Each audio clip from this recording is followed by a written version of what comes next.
Welcome to Newrealities. My name is Alan Steinfeld.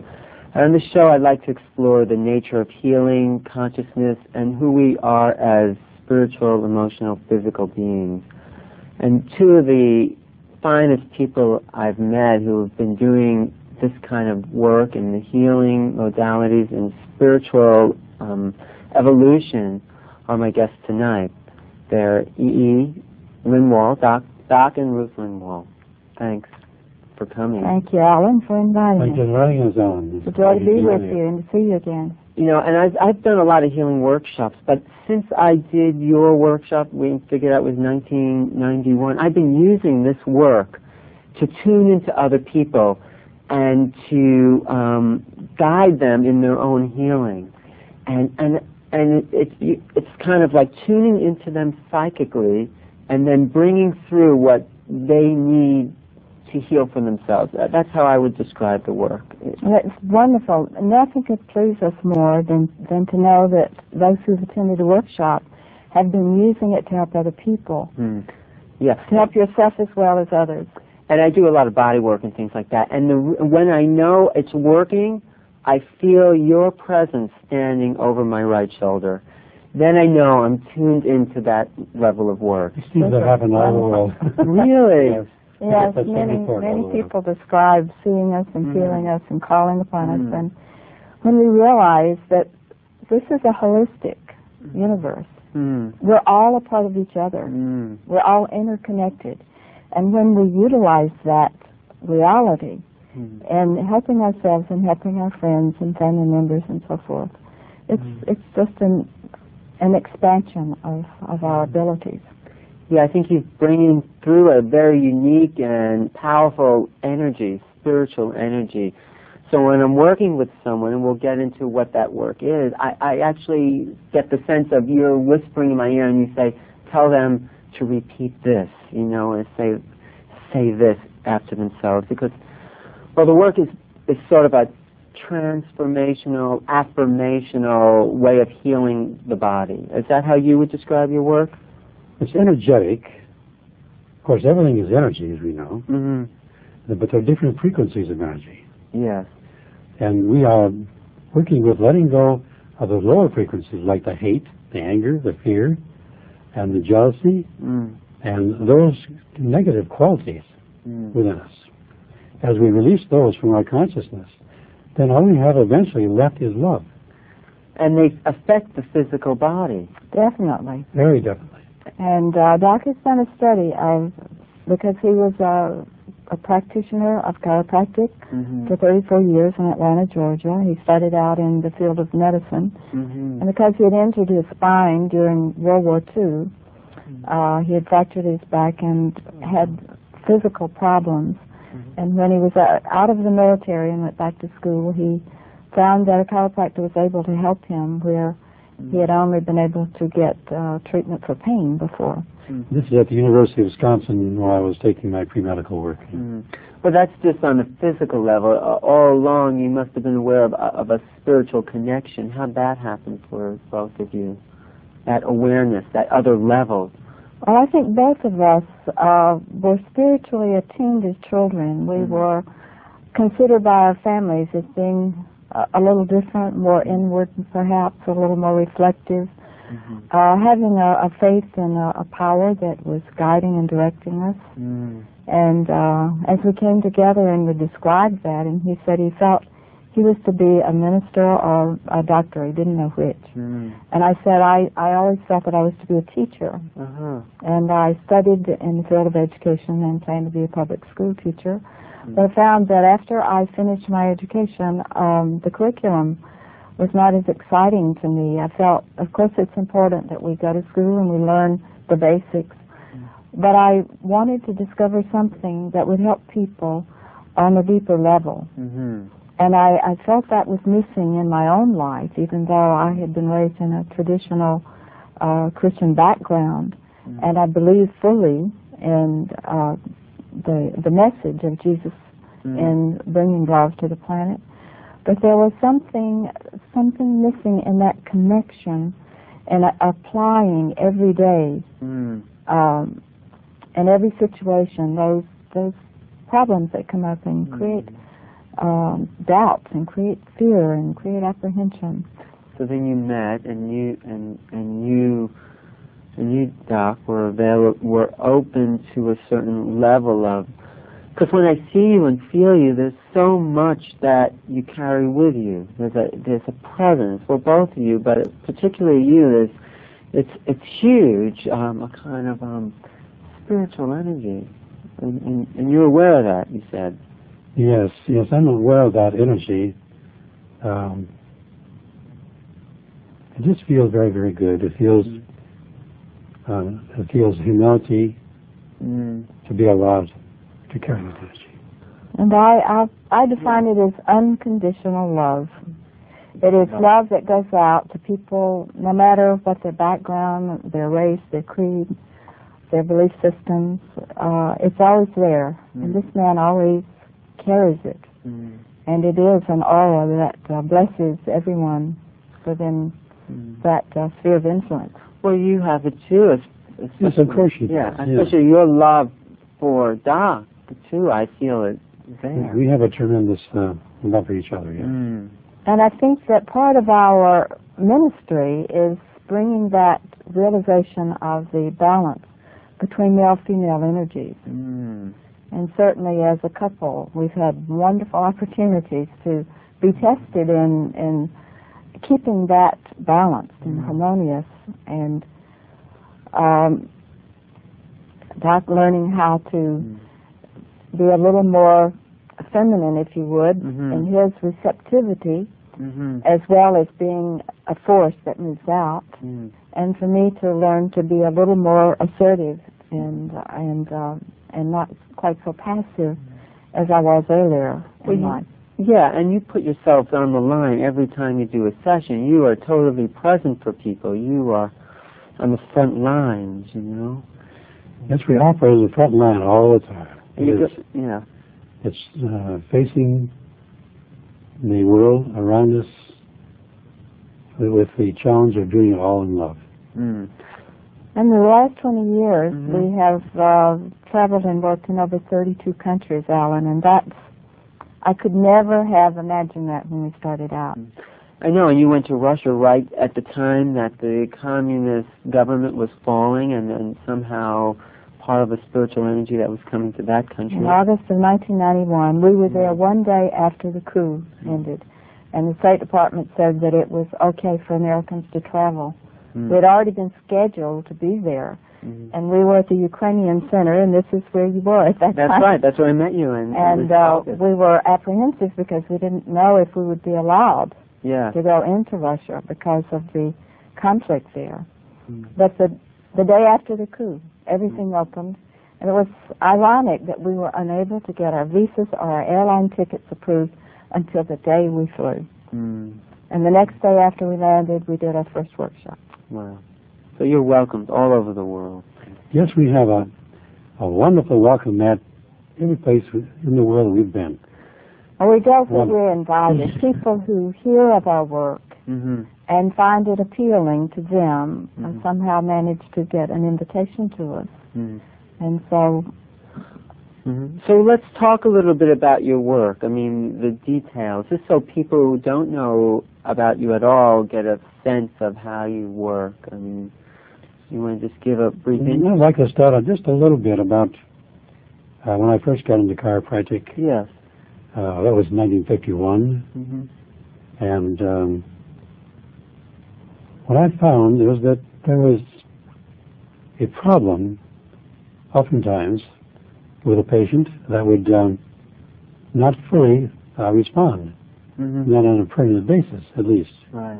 As an example, there would be a knot on the right side of the neck, and I would adjust it, and the patient would respond, but it would tend to reoccur.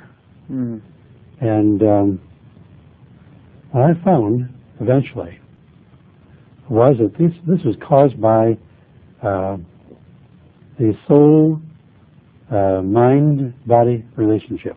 In other words, the soul itself is a computer operator, and the brain is a computer, and the body of your life is your printout.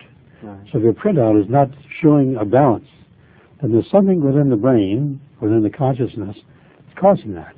Right. And when you become aware of that, then you the soul can say, I release this particular, whether it's hate, anger, fear, fighting, whatever it might be, and immediately the body responds. Mm-hmm. You get the target, then the body responds. I see. And so the operator is somehow not coordinating the activities of the machine, or is that how you would see it? well, the operator has a negative A program. a program A in there. program or something. Usually we find, Alan, that it's subconscious. Right. It is subliminal. They're not aware that it's there. We tend to do what we can about the things that we know about, but there are some patterns that are hidden. Yes, and the great part about your work is somehow you're able to access their unconscious program and teach people how to do that. Well, when I did it first, I said, God, I have got to have some answers. I know there's a problem here, and I know that this problem can be understood and solved. And I'm asking you to help me to find these answers. And gradually, I was led into various activities that gave me the opportunity to learn and to grow more deeply and to understand more deeply what this instrument is all about, this body we live in, why we're living in this body as an experience to learn and grow, and that we do have free will, and that God gives us this free will to do whatever we need to do to learn and grow. And never condemns us, only loves us. So then you asked for guidance, but what came to you when you asked? The answers? In what form? Because that somehow I'm able to do that too. In your workshops, you teach people how to ask, and answers come. Yes. And that's amazing. Yes. Well, I begin to see energy fields in people. And at first I thought I was seeing with my eyes. But then I became aware that if I turned my back, I could still be aware of these energy fields in that person. So I knew it was a knowing. It was opening up for my consciousness where I could see, feel, hear, know on other planes and dimensions rather than only this physical one. And of course, it's natural for a human being to be able to do this. But somehow we have all closed that down over the many experiences that have been negative to us. Yeah, I mean, when I look at you, I get the sense that you are seeing energy fields. Do you see them all the time? Yeah, I see them wherever I go. I see them in people. I try not to concentrate on them. I try to just remain neutral on the situations. I must say, Alan, it's difficult though because he loves people so much, and when he sees someone suffering, even on the street, on the plane, on the train, on the boat, in the theater, even in the lobby of a theater, he took one of the actors after the performance, and the actor was so excited and said, yes, yes, yes, please help me, and he was lying in the lobby of the theater, giving him an assistance, which the young man was so thrilled. He needed very badly to go back on and finish his act. That problem. But we really, I have to help him not to go overboard because he tends to want to help so much that he's out there. Well, that's the life of a saint, you know. I'm not saying, but it's like those people that have dedicated their lives to helping others, and that's what you both have done. Well, we have put God first in our lives. That's the number one thing, and which is it's a challenge to travel all the time, and we are traveling more and more of the time. So when you see someone, you are looking for their perfection as a God being. Yes. This is what we would like to see manifest in every human being. And we are constantly working toward that goal and helping people to manifest who they really are, the beautiful beings that they are. And we're communicating with the soul, with the essence of the soul, and seeing the beauty, seeing the beauty of the soul. And many times people feel a low self-esteem because they have not had someone in their immediate vicinity to honor that beautiful presence that is in every soul. Well, let's get into a little bit of it, and I'd love for you to tune into me and maybe explain what you're doing in the process so people can get a sense at home how they might be able to work with themselves or partners or neighbors or friends. Well, Alan, let me explain this way. As a chiropractor, I was trying to be scientific in understanding the energies. I could feel and know this is coming through me, but I had to be able to prove these things. Because somehow they seemed rather airy-fairy. Yes. And I had to have a way of understanding what was manifesting through the physical body. And so I would look at a person, I would see what's manifesting there in their bodies, and then I would use kinesiology, which I might explain a little bit about kinesiology, and that the human body is circuitry in it, which is beyond the nervous system, which has never been fully scientifically understood. But the circuits are there. I've proven this many times, over and over. Yes.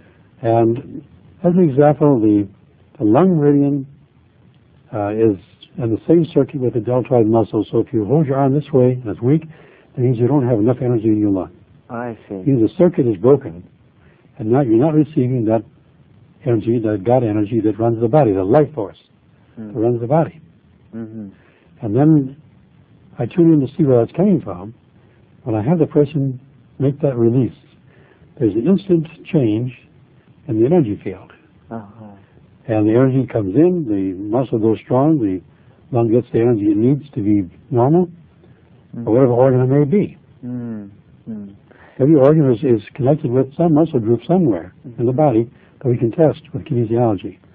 I see. So that is tested. And then yes. So that's been a method of proving to myself and to others that there's some substantial evidence here that we can understand. And that we can, in this dimension, we need proof, it seems like. We're constantly looking for proof. Well, prove it. Well, I had to prove it. And I went for 5 years. Took 500 cases of hypoglycemia, which is incurable medically. And had about a 98% cure of those 500 people. By releasing emotions that by releasing inherited tendencies, in many cases, in most cases, I would say. I see. For that particular condition, it seemed to be an inherited tendency, which is a vibration. And if we can change that frequency of the vibration, then the symptom. So we inherit thought forms or tendencies from our parents in our bodies? Well, I wouldn't necessarily say thought forms, but they're vibrations that are in the body.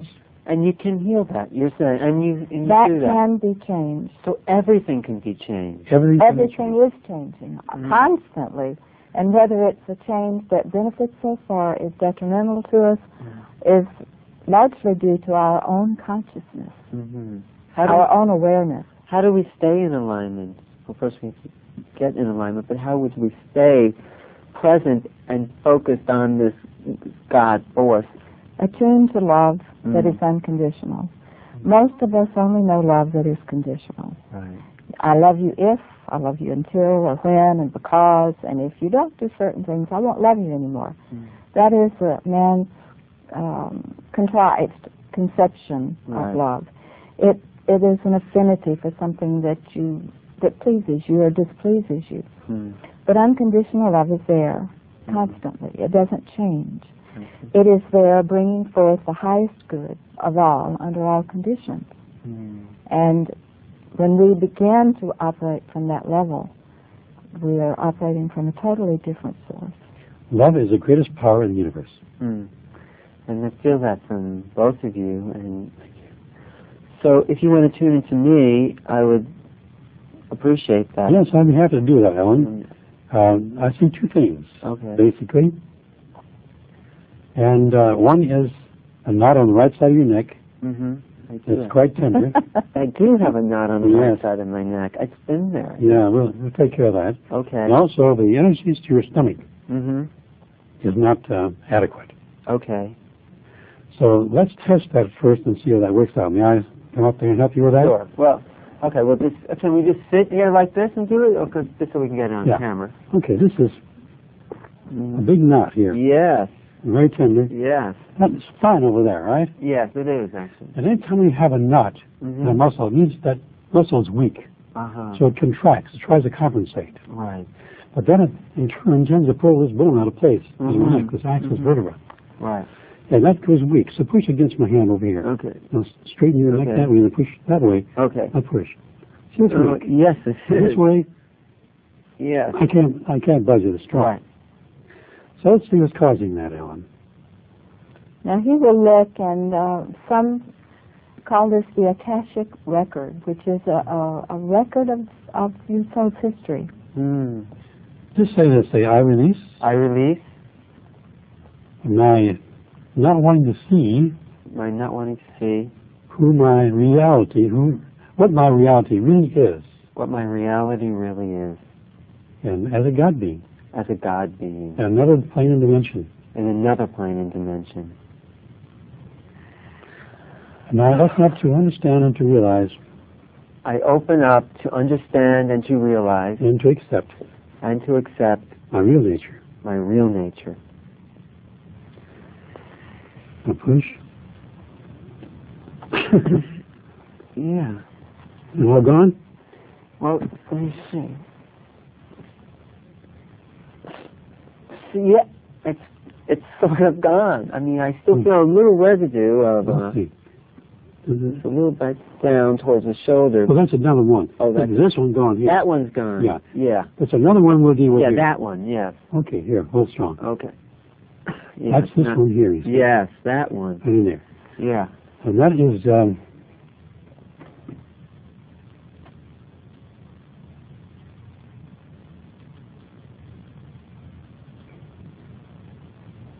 I release reaching out. I release reaching out? For more. For more. Than I feel I can handle. That I feel I can handle. And I accept that I can handle. And I accept that I can handle. Anything. Anything. I can reach out for. I can reach out for. With love and patience. With love and patience. And see, that's strong, and this is relaxed in here now. Yeah, much better. So, it's so instant and so, I mean, transformative. It's almost a miracle that it. If you think of it as your computer, your little personal computer, that when you delete something from your computer, you have it immediately pushed aside so that it is not in the way of your operation of what your documents or whatever you're working on. And our souls are computer operators, as Doc said earlier. The brain is our computer, and the body and our life is the printout. So the electronics change. The physiology now can take some time for the biological effect to be fully realized, but the energy changes instantly. That will stay. That since I released it, it'll stay. I mean, I've had this for weeks, this pain, and it's as if something just lifted it out. Yeah, it's gone now.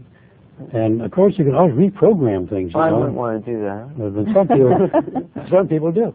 So when you are tuning into me, you are just hearing your voice. You're not thinking about what to say. How do you know what to say to the person you're working with? It's more like a knowing. I know it's there. It's like someone's typing it in my brain cells or something. So really, your God essence is what's coming through to speak to the other person. Because it's very amazing that.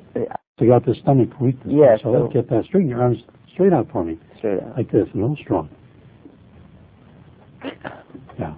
Yeah. That's weak. That should not be that weak. Let me look now and say. I release my self-disgust. I release my self-disgust. For not doing better. For not doing better. And better and better. And better and better. Another plane and dimension. On another plane and dimension. Expecting more of myself. Expecting more of myself. And I can produce. And I can produce. At the moment. At the moment. With the load I'm carrying. With the load I'm carrying. And I give that load to God. And I give that load to God. To carry. To carry. And push hard. There's no way to pull them down now. Once I get on top of you and push you over. No. There is a point of no return where you can force it, but that's not the point. The point is to check what the natural strength should be and see if it's normal. So the incredible thing is not just that you do it, but you teach other people how to access this and do the same work. Well, what we do in our workshops is help people to go first into their own memories. Right. To ask that God, whatever they call that power, to awaken what they need to neutralize at that time. And then we use a relaxed state, a relaxation technique, so that they can begin to be quiet and get still and go inside and allow those memories to come up. And we found, with the guidance of another person, just an ordinary person, talking with them and helping them to focus on it, they can pinpoint a particular emotion or feeling about it and then begin to process that. So eventually they can become neutral on that subject. And as we neutralize these limiting ideas, then the real can come through. It's like clearing our vision. Yeah, we're almost out of time, but before we go, there's so much I still want to ask you about, just how we also exist on all these other dimensions at once, because you mentioned these other realities and dimensions. Well, first of all, your true identity, you are a soul. You're part of that beautiful God being that created you. And it is multidimensional. Not just located here on planet Earth. It's focused here in your form, but it's multidimensional. And you know that from your dream state, because you're not just confined to your form in the dream state. But you actually see these other dimensions. See, the word see, Sense them.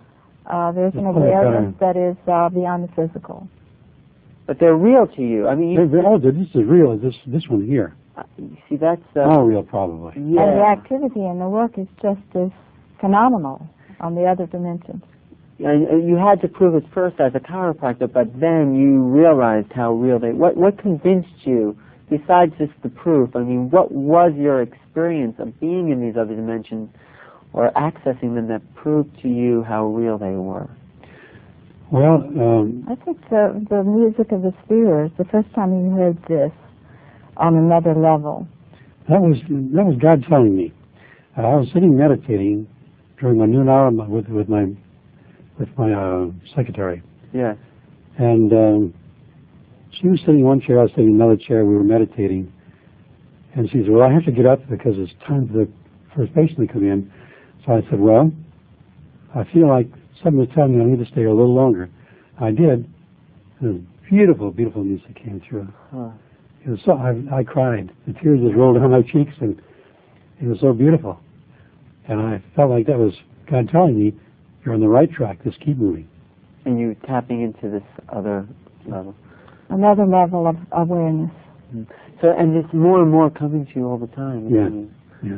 So, as before we go, just tell me what you feel could be the most perfected way we can live on the planet. How we can to release every day your anger, your fears, your hates, anything that comes up that's not love, I release it. And then to practice love, unconditional love. Practice embracing everything, even pain, even misunderstandings, because what we resist persists. And what we can love, we can heal. Love and accept, and then we can change it. And love is the great transformer. Thank you, Doc and Ruth. And if people want to get a hold of you, do you have a number that to find out about workshops? And we do not have one locally. There is. You can give an out-of-state number. We're just in the process of moving our offices, and I don't have a number right now. We have a non-profit organization now. A foundation, the Lindwall Foundation, that is to improve the quality of life. In many ways, not simply through releasing, but through improving the environment in other ways. And we're just in the process of setting up the office, and so I don't have the address. Okay. If they're interested, they could call me. Okay. Yeah. I'll just, so if you want to, You can stay in contact with us, and we'll give you the information. okay, if you want to reach Doc and Ruth about their workshops and their, I guess, individual sessions as well. And we will have a website, too. Yes. You can call me at 212-473-6388. My name is Alan Steinfeld. This is Newrealities. And thank you both for being And thank you, Alan. Thank you for inviting us, Alan. It's been a pleasure talking to you. Thank you. See you soon. Thanks for the good work.